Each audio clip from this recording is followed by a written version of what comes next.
Well, thank you very much, Mark, and good morning, everyone.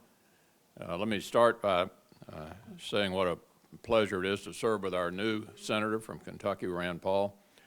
If there's anybody who was elected in November that symbolizes the biggest issue before the country, it's Senator Paul. I mean, as I'm going to talk here for a moment about the biggest issue confronting our country, and I think he'd be the first one to tell you that his election reflected not only Kentucky's concern, but the nation's concern about the crossroads that we are currently at related to the future of our country. I'm also immensely proud of my friend of 40 years, Hal Rogers.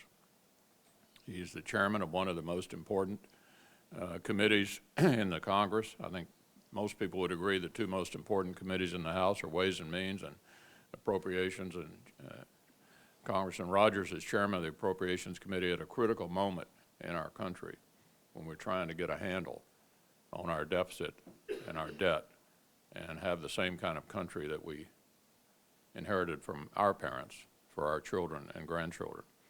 Ben Chandler, wherever you are, thank you for your kind comments. Anytime an elected Democrat says something nice about me, I frame it.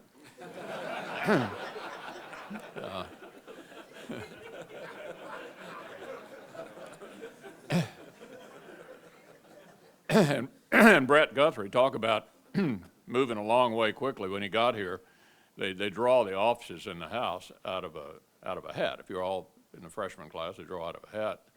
And Brett got what was widely reputed to be the worst office in the House a couple of years ago, and now he's zoomed way up as a result of last November's election. He's doing a fabulous job.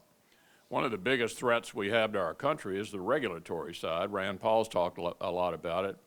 The leader in the House on getting regulation under control is Jeff Davis.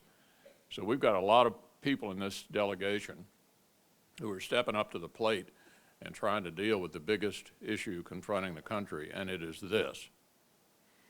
Our debt is now the size of our economy. We have a $14 trillion economy and a $14 trillion debt. We begin to look a lot like Greece. We can't kick the can down the road any further. If you just focus on the last 2 years, we've added $3 trillion to the debt in the last 2 years, and at the same time we've lost 3 million jobs. You know, if government spending would produce a vibrant economy, we'd be in the middle of a boom. So we've tried that. It doesn't work, and we're going to try to go in a different direction.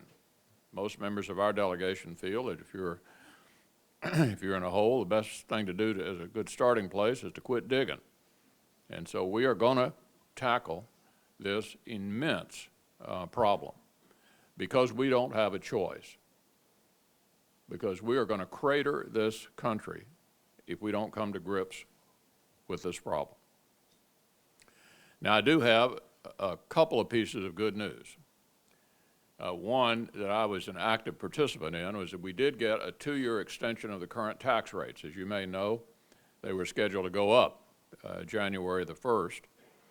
And the Vice President and I actually, the two of us, negotiated the deal. Not that we could get it all the way through by ourselves, but we sat down and tried to work out the differences and see if we could move forward.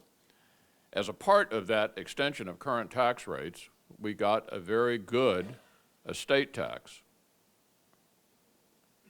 provision that I know many of you are concerned about. Most of you share my view that we ought not to have an estate tax at all. I mean, I don't think you ought to have to visit the undertaker and the IRS on the same day. And I don't think all of your accumulation of a lifetime ought to be double taxed at the end of your life.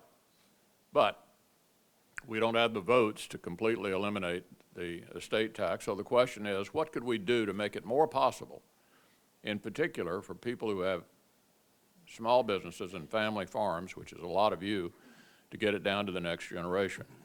The rate January 1st of this year was going back to 55% with a $1 million per person exemption. I was able to negotiate a 35% rate with a $5 million exemption. And I know many of you, the IRS would consider rich. You don't think you are. you're probably land poor. But from an IRS point of view, we're probably in the room with a bunch of multimillionaires.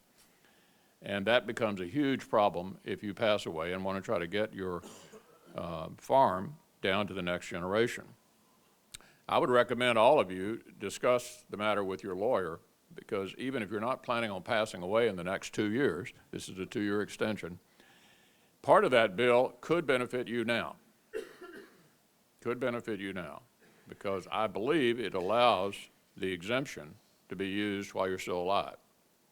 You can't use it twice. You can't use it again after you're gone. But there is a possibility, and I've heard that there are a number of people who are passing at least parts of their estates down to the next generation now, because this unified credit can be taken while you're still alive. So I would recommend that all of you take a look at this as a possible way to deal with your estate plan while you're still around, rather than after you're gone. We're going to continue to tackle this big debt problem. Rand and I will see you this afternoon at 2 o'clock. But let me just conclude by saying that there is no way to deal with this debt and deficit issue without having an impact on all of us. And I remind people constantly who come into my office that there's simply no way to impact this debt and deficit issue without all of us being touched by it. So it's going to be a difficult time, but the good news is if we get us on the right glide path toward getting our books in order, we will have the same kind of country for our children and grandchildren that our parents left behind for us. That's our responsibility. That's our obligation. That's why you sent us here. We're going to try to get that job done, and we hope you'll support us. Thank you so much, and I'll see you this afternoon.